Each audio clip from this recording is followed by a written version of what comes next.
আমরা এখন শিলংয়ের অভিমুখে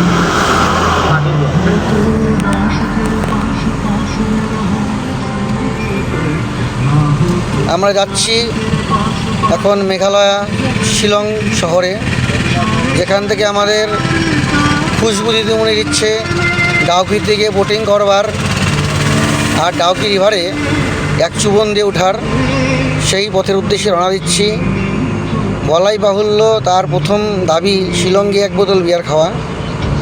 তার স্বামী বারবার না বলার পরেও সে খাবেই বলল। যাই হোক, আমরা যাচ্ছি সেই পথেই,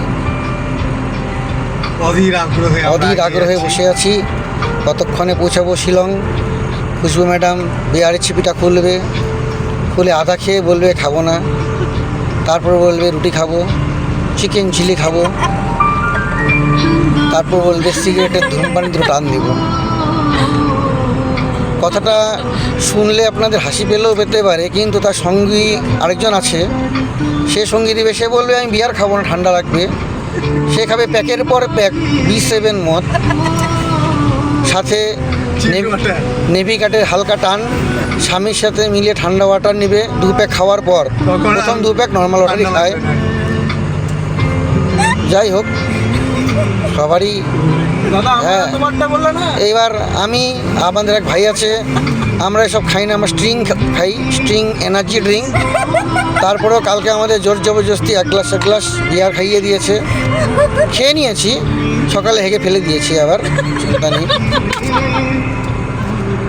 আর আমাদের কাকু আছে, ড্রাইভার কাকু, সে না খাবো না, নেশা হয়ে যাবে বলে মাথা ব্যথা করে, বলার পরে আবার খেয়েও নেয়। বেশি না খেলেও বেশি 2 বোতল লাগে তার বিয়ার সমেত। একজন অ্যাথলেটিক, সে অনেক মেনটেন করে। গতকালও সে কম খেয়েছে, কিন্তু রাতের বেলা আমি আর আমার এক ভাই তাকে ঘরে দিয়ে এসেছি তুলে নিয়ে গিয়ে। দেখা যাক, আজ আমাদের কপালে হোটেল আছে না গাড়িতেই ঘুমোই। হোটেলওয়ালারা ফোন ধরছে না, বলছে রুম নেই, রুম হলে পার্কিং নেই, দুটো হলে আমাদের কাছে পয়সা নেই। কী করি এখন?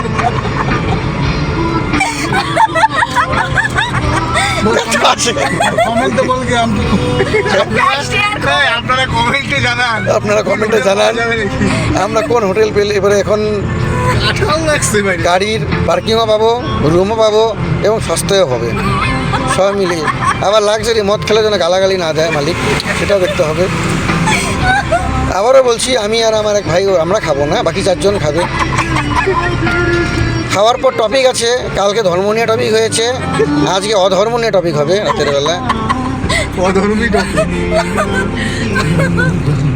আর বলা যাবে না, পরে বলছি।